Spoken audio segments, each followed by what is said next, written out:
আসসালামু আলাইকুম সবাইকে। আজকে আপনাদের সাথে শেয়ার করব আমেরিকাতে আমরা কিভাবে নিজেদের বাগানের সবজি সারা বছর সংরক্ষণ করে রাখি। আর তার আগে বলে নেই যে আজকে আমি কেন নিচে বসে সবজি কাটছি। আসলে বেশ কিছুদিন যাবতই আমার পা ভীষণ ব্যথা। সো আমি ওয়েট করতেছিলাম যে পা ব্যথা কমলে ভেজিটেবলগুলো কাটবো, কিন্তু দেখলাম যে পা ব্যথা কমার কোনো লক্ষণে নেই।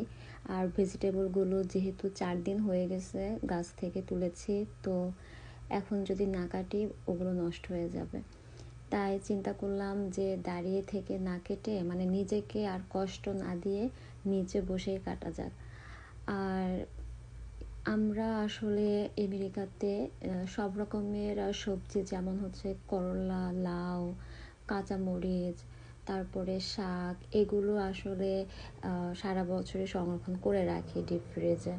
সো ফার্স্টে আমরা ভেজিটেবলগুলো তুলে ওয়াশ করে নিই, ওয়াশ করে তারপরে কেটে জিপলক ব্যাগে করে রেখে দিই।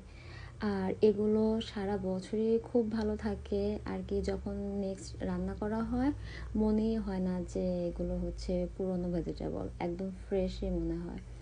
আর এই যে দেখেন, আমার সাথে তো আমার সেনাপতি আফসান বাবু সে আছে। সে তো সারাক্ষণই আমার সাথে থাকে কেয়ার করার।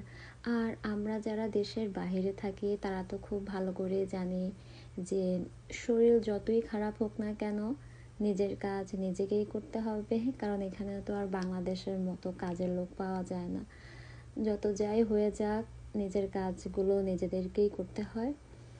তো আর আলহামদুলিল্লাহ আফসান বাবু আমাকে সব কাজে অনেক হেল্প করে।